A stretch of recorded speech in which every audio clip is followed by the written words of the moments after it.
Nah Indonesia itu makanya berkah. Saya sering ketemu ulama Mekah itu kalau muji haji Indonesia luar biasa. Bukan sekedar sopannya. Memang cara hajinya itu nyari kaul yang disepakati itu sah. Karena memang dilatih KBIH, dilatih Kemenak, masih dilatih kiai setempat. Meskipun niatnya ya kadang tidak baik. Saya pernah tak tanya, kenapa kamu latihan haji sebegitu? Kalau sholat kok enggak? Sholat gak sah, gak apa-apa, Gus gak bayar, ini haji.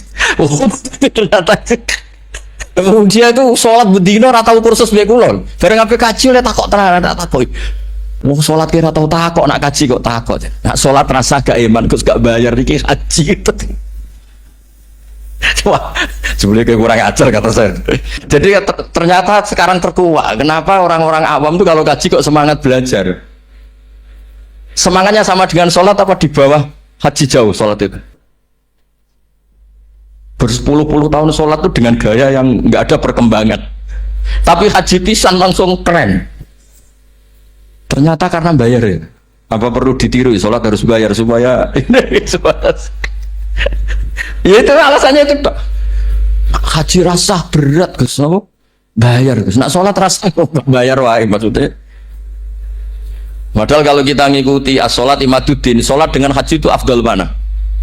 Afdal sholat, harusnya lebih serius belajar sholat ketimbang belajar haji. Tapi setahu saya nggak ada kan KBIS ya, kelompok bimbingan ibadah sholat.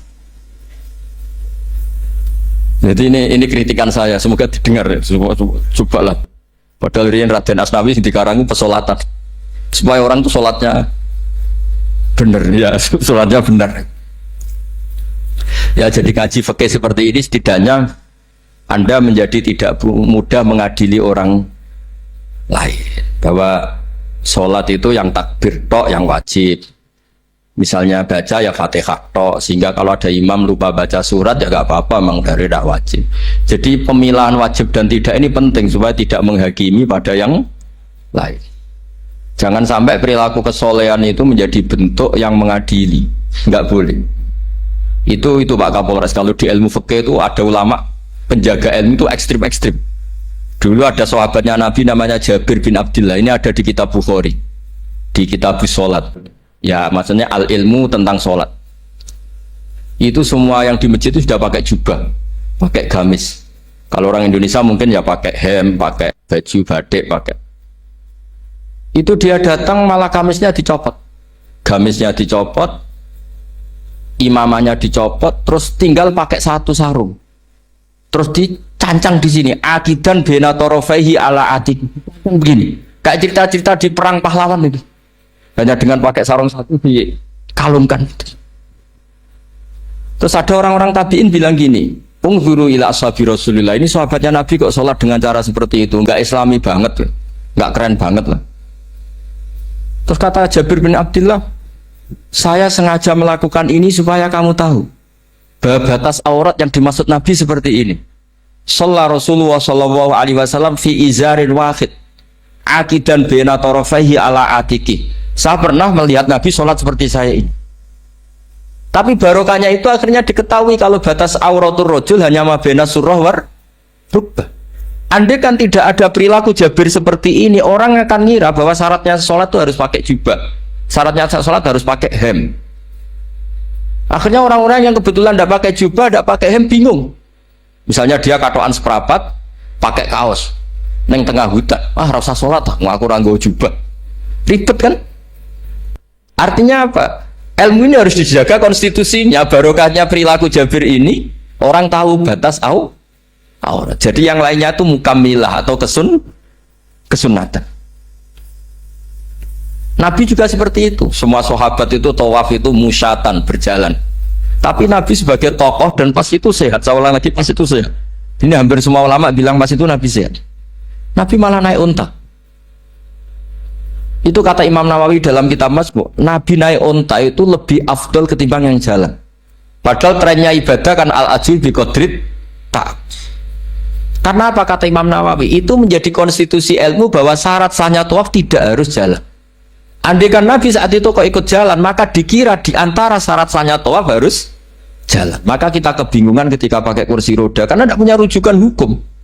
Itu barokahnya Nabi pakai berkendara, orang menjadi tahu oh itu berjalan itu tidak menjadi syarat sah. Berkendara juga boleh. Ya ada juga sahabat yang sengaja omong-omongan, maksudnya tawaf kan kudunya meneng wiridan, tapi ada aja omongan untuk menunjukkan kalau ngomong itu tidak membatalkan tawaf. Sampai seperti itu ulama menjaga konstitusi. Makanya nyuwun sewu kayak kita ini yang anaknya tokoh, apalagi ini di sini ada Gus Albab, termasuk ada saya, yang anak-anaknya tokoh itu memang sudah harus mulai biasa lah. Karena dulu kalau soleh kebanget, itu yang ngel-ngel orang. Abu Bakar, saya tak cerita Abu Bakar itu soleh banget. Saking solehnya itu ini nggak akan ada yang niru, saya yakin. Beliau itu hari pertama diangkat khalifah, hari berikutnya masih dagang di pasar. Singkat itu ditegur supaya tidak usah dagang, dicukupi negara. Beliau setuju, dapat gaji. Setelah mau meninggal, semua gajinya itu disuruh ganti uang pribadi karena beliau merasa tidak nyaman. Mau mengkhidmati negara kok minta uang, ganti soal uang pribadi diganti. Nah itu ya tentu tidak wajib, pejabat juga agak minat niru. Nah tapi lucunya apa? Sayyidina Umar ketika Abu Bakar sudah meninggal itu kritiknya lucu. Kamu itu solehnya berlebihan. Abtaman badat, sing repot sing genti. Nak soleh kok aja nemen-nemen. Mesti nak soleh ya dikira-kira lah, aja nemen-nemen. Sakake sing genteni repot. Makanya saya sering jagungan sama putra-putrane Mbah Mun itu nak keluarnya gitu. Abai wis alim, ganteng, pengaruhnya gede, terus diterima semua pihak, repot sing gede. Mengenai kalau khusnuzon, nak kiai kok pas-pasan, itu mesti wis dianggap strategi lah dengan cara seperti itu. Loh iya loh, kalau misalnya kita hanya Kapolres itu anak kita kan bisa Kapolda. Tapi kalau kita sudah Kapolri itu anaknya juga jadi Kapolda, belum kayak bapaknya kan. Jadi Kapolres belum kayak. Jadi kalau bapaknya hanya Kapolres kan anaknya masih gampang lah, nanti Kapolda sudah ngelangkai kan. Jadi kadang-kadang itu artinya ulama dulu itu hebat cara. Makanya kamu jangan kaya-kaya banget, jangan sukses-sukses banget. Kasihan anak kamu nanti ini. Kasihan. Makanya saya sebenarnya jadi kiai itu yang ingin bener-bener banget, tapi sakit santriku lah kira-kira. Ini bukan justifikasi, tapi ini cerita saja cerita. Jadi di antara makalahnya Sayyidina Umar yang terkenal itu komentar Abu Bakar tuh at-abta man ba'dak. At-abta ngel-ngel no siro man ing wong ba'daka sausti siro. Kowe iku terlalu bener sing repot aku iki penggantimu. Enggak aku maksa soleh tetep ora koyo Abu Bakar. Maksa soleh nek koyo gue nak soleh kira-kira lah aja nemen-nemen gitu. Penggantinya itu. Ini cerita ya, jadi saya mohon. Nah, barokahnya itu juga kesolehan yang massal itu diakui oleh ulama. Termasuk begini misalnya nyuwun sewu, Nabi itu menyebut kesolehan itu ya termasuk wa fi buti ahadikum sodako, kowe ngeloni bojomu ya sodako. Ayati ahaduna syahwatahu wa walahu ajrun. Masa urusan gitu dapat pahala ya Rasulullah? Jawab Nabi enteng. Alai salawadu'aha fi haramin akana alaihi wisrun. Kalau dia begitu selain istrinya kan dosa. Ya berarti kalau sama istrinya ibadah, tidur ya ibadah, kumpul istri ibadah, bercengkrama sama keluarga ibadah. Akhirnya ulama bikin satu hukum yang luar biasa. Di antara hukum yang di kitab usul fikih itu begini. Mubah itu udah ada. Ithmamin mubahin illa wa yatahaqqaqu bihi tarku haramimma. Fa'il zamu minas sukun tarkul qatli wa minas sukut tarkul qadzaf wal ghibah. Sehingga kita ulama misalnya melihat orang kampung sekatokan seperapat ning omah ngomel mbek bojone, mbok ngomel mbek anake, ini luar biasa karena tidak di diskotik, tidak di tempat-tempat yang seperti itu. Ana wong ning omah nglamun rokokan wis delok tikus liwat misalnya. Lumayan delok gambar porno. Itu ada ulama yang berpikir itu karena tidak ada sesuatu yang mubah kamu lakukan kecuali saat itu Anda meninggalkan keharaman. Makanya kata ulama mubah itu tidak ada karena saat melakukan mubah artinya Anda tarkul haram. Wa tarkul haram wajib, berarti fal mubah wajib. Sehingga ulama misalnya sampean turu mulai barisan nanti subuh, hadza taroka zina wa taroka sariqah wa taroka kadza wa kadza. Semoga malaikat pakai usul fikih itu. Nah, kalau malaikat pakai usul fikih itu, kamu tidur habis isya sampai subuh, hadza tarokal ma'asi kasirah. Nah yang ribet kalau malaikatnya bagian khusuk. Hadza tarokat tahajud wa tarokal witro. Nah kita semoga malaikatnya yang percaya pendapat tadi. Jadi ada dua pandangan, ada ulama mengatakan mubah itu tidak ada, karena tidak ada orang yang sedang melakukan mubah kecuali saat itu pasti meninggalkan keharaman. Makanya ini sirinya kenapa dulu kiai-kiai top itu sering jagungan. Orang tahu semua lah, Mbah Zubair sering jagungan, dulu Mbah Tur ya sering jagungan di depan Masjid Menoro. Karena ingin mensuasanakan bahwa untuk menikmati hidup itu tidak harus dengan keharaman. Jagungan mbek konco ya seneng, gejul-gejulkan mbek konco ya seneng. Ini anggap saja perlawanan terhadap supaya tidak nikmati maksiat. Wa qubbu hadatin al-istidzad bil mubahat, kata Imam Ghazali. Inti beragama ini adalah nikmati sesuatu yang dihalalkan oleh Allah Subhanahu. Coba ketika orang lain bisa nikmat kalau harus ke tempat-tempat maksiat, kamu cukup nikmat ketemu konco gejol-gejolkan zaman mondok podo melarate. Terus diterusno saiki yo jek melarat atau cocokan melarat itu kan keren no? Keren. Sisi tok diusir mertuane, tok diusir IP-ne terus cocokan. Ndak kowe piye Kang, gak apa-apa sabar kabeh kodok-kodar wae yo Kang. Oh itu ibadah yang luar biasa ini. Mergo ridho sama kodok. Kodar dia tidak perlu cari nyuwun sewu hiburan yang maksiat. Nah, saya berharap ulama-ulama Indonesia itu mengikuti jejak ulama dulu. Ulama dulu itu kalau ibadah itu ya seperti itu. Jadi jangan hanya melihat ini semalaman kok tidur, tidak witir, tidak tahajud. Oke, dia memang nggak afdol, nggak sempurna lah, macam kiai pas-pasan lah kan. Tapi ya jangan lihat tarokal witro wa tarokat tahajud, tapi kamu juga harus lihat tarokal dahab ila nikla wa tarokat dahab ila mahalil mak. Siap boyo, sekali-kali muji orang susahnya apa sih? Suudon itu dikurangi lah, sekali-kali muji orang lah. Jadi kalau ada orang tidur, hada tarokal maas, alhamdulillah. Meskipun ya rada damu sidik tarokal maasi wa tarokat toat, ya sudah lah gak apa-apa lah. Tapi, nah di sini terus kualitas. Nah, dengan cara itu Anda bisa membaca Quran secara fasih. Wa min ayatihi manamukum billaili wan nahar. Loh, kenapa sekedar tidur kok dianggap wa min ayati? Di mana-mana ayat itu kan hal-hal yang luar. Ini tentang tidur saja kok dianggap ayat. Itu bisa dimaknai keren kalau Anda pakai kaidah usul fikih, yaitu dengan tidur berarti Anda meninggalkan sekian maksiat. Sehingga disebut wa min ayatihi manamukum billaili wan nahar. Nah, saya berharap konstitusi seperti ini jalan terus. Ya saya baca ya sampai salam selesai. Wa akmaluhu assalamualaikum warahmatullahi marroten yaminan wasimalan. Multafitan fil ula hatta yura khadduhul aiman. Tapi itu hanya akmal ya. Jadi ukuran paling sempurna kalau salam itu melengak ke kanan sampai dengan pengandaian ini bisa dilihat dari belakang. Tapi tetap saja itu ukuran apa? Akmal, tidak menjadi syarat sah. Jadi ya sampai melengak gini sampai kira-kira terlihat dari apa? Belakang. Tapi ukuran itu tetap akmal hatta yura khadduhul aiman. Wa fisaniyah saat terusnya alisar terus nawian assalam alaman an yamini wa yasari minal malaikati. Dia meniatkan salam itu kepada orang-orang di sisi kanannya mulai malaikat dan manusia dan jin. Wayan wil imamu assalama alal muqtadin wahum arrodda aleh wahum yanwauna napa arrodda aleh. Jadi wahum yanwuna arrodda aleh. Jadi imam niat salam untuk makmum, makmum niat membalas salamnya apa? Imam. Tapi itu saya ulang lagi hanya akmal. Terus asal isya asar tartibul akan kama dzakarna. Jadi pentingnya, jadi jangan kira terus ngaji kalau wasunanuhu wa akmaluhu tidak penting, itu penting sekali. Barokahnya status akmal dan sunnah ini kita tidak mudah menvonis orang lain karena kita tahu ibadah itu hanya berstatus sunnah. Coba kalau nggak ada ketentuan itu, kita akan mudah menyalahkan orang. Salam kok orang melengak belas itu sholatnya sah atau orang? Padahal dari awal melengak itu statusnya hanya sunnah.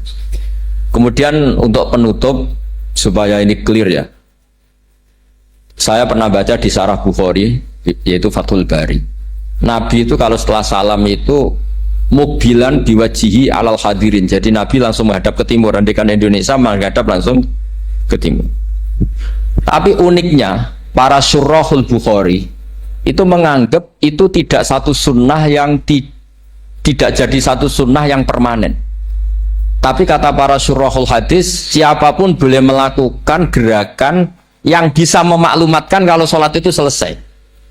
Saya ulang lagi ya, jadi Nabi menghadap ke timur, kalau di konteks Indonesia, itu sebagai bentuk maklumat, ini loh sholat saya sudah. Karena takutnya apa? Orang yang dari jarak 2 kilo, 3 kilo ingin makmum sama Nabi, andai kan Nabi tidak menghadap ke timur, tetap posisi seperti sholat menghadap ke kiblat, maka orang dari luar mengira Nabi fi sholatin. Ya, Nabi masih dalam. Bahayanya apa? Kalau orang ini langsung takbir, usolli fardhu zuhri, misalnya makmuman, ternyata Nabi sudah sholat. Berarti sholatnya nggak sah. Kenapa? Irtibatus sholat atau robtus sholat biman huwa laisa fi sholatin. Dia menggantungkan sholat dengan orang yang sudah tidak. Dan itu bahaya sekali. Masa kamu sholat, makmum sama orang yang sudah tidak. Nah, semenjak itu terus ada aturannya ulama. Siapapun yang jadi imam harus memaklumatkan diri dengan cara apa saja supaya menunjukkan kalau sholat itu selesai. Makanya adat kiai-kiai kita tetap menghadap kiblat tapi nak astagfirullah, astagfirullahaladzim. Itu sebetulnya memaklumatkan. Lo nak niat banter ya nyentak pangeran usah istighfar gianre gak sopan blas astagfirullahaladzim. Itu sebetulnya itu memang maklumatkan iki lho jong salatku wis bar. Nah aku apa makmum masbuk sing ijek salat atau cuma makmum aku gitu. Terus ada yang separuh-separuh ya tidak madhep wetan, madhep ngulon, madhep ngalor. Itu ya sedengan nih maksudnya ya sedengan. Karena memang kata Surahul Bukhari itu apa?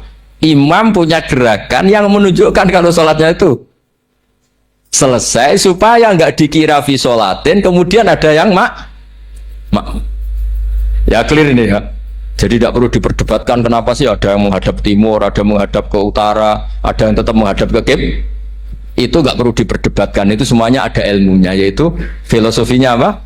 Ada gerakan yang menunjukkan kalau dia sholatnya selesai supaya tidak ada yang ikut. Sekali ada yang ikut berarti nanti apa? Robtus sholati biman laisa fi sholatin, yaitu menggantungkan sholat dia dengan orang yang hakikatnya sudah ada sholat. Ya nyuwun ngapunten sangat. Assalamualaikum warahmatullahi wabarakatuh. Assalamualaikum warahmatullahi wabarakatuh. Pemirsa Demen Gus Baha yang terhormat, alhamdulillah sudah kita simak bersama ulasan Gus Baha tentang banyak hal, yang mana yang beliau jelaskan banyak hal tentang ilmu fikih dan juga ilmu-ilmu kehidupan, ilmu sosial dan juga cara menata hati dan juga kesolehan yang harus kita lakukan dengan strategi. Termasuk ada poin yang sangat penting yang ada di benak saya, yaitu ketika beliau menyebutkan orang Indonesia ketika haji itu termasuk salah satu terbaik di dunia, karena memang orang Indonesia itu rata-rata kalau mau haji itu belajarnya serius tentang haji sehingga sangat paham, dibantu KBIH, KBIHU dan juga kiai-kiai setempat seperti itu. Tapi ada poin yang beliau kritisi karena banyak juga orang Indonesia yang belajar tentang haji itu sangat serius tapi enteng di dalam hal sholat. Bukan berarti beliau mengkritik orang yang belajar haji terlalu serius. Kata beliau ketika ditanya kenapa kalau haji serius, kalau tentang sholat itu enteng, karena kalau haji itu bayar, eman kalau tidak sah, seperti itu. Tapi kalau sholat kan nggak usah bayar, seperti itu. Bukan dalam artian beliau mengkritiki semuanya. Orang yang haji belajar serius tentang haji beliau kritisi semuanya, bukan. Cuma dalam tanda kutip beliau menyebutkan silahkan belajar tentang haji sangat serius, tapi untuk urusan sholat juga jauh lebih serius, karena bagaimanapun sholat itu tiang agama. Maka bicara keafdolan, sholat dengan haji itu lebih afdol sholat. Jadi kalau memang haji itu belajar serius, untuk hal sholat, belajar dan juga pengamalannya kita lebih serius lagi. Itu kalau versi pendapat saya. Teman-teman yang punya pendapat yang berbeda bisa disampaikan di kolom komentar. Kurang lebihnya mohon maaf. Wassalamualaikum warahmatullahi wabarakatuh.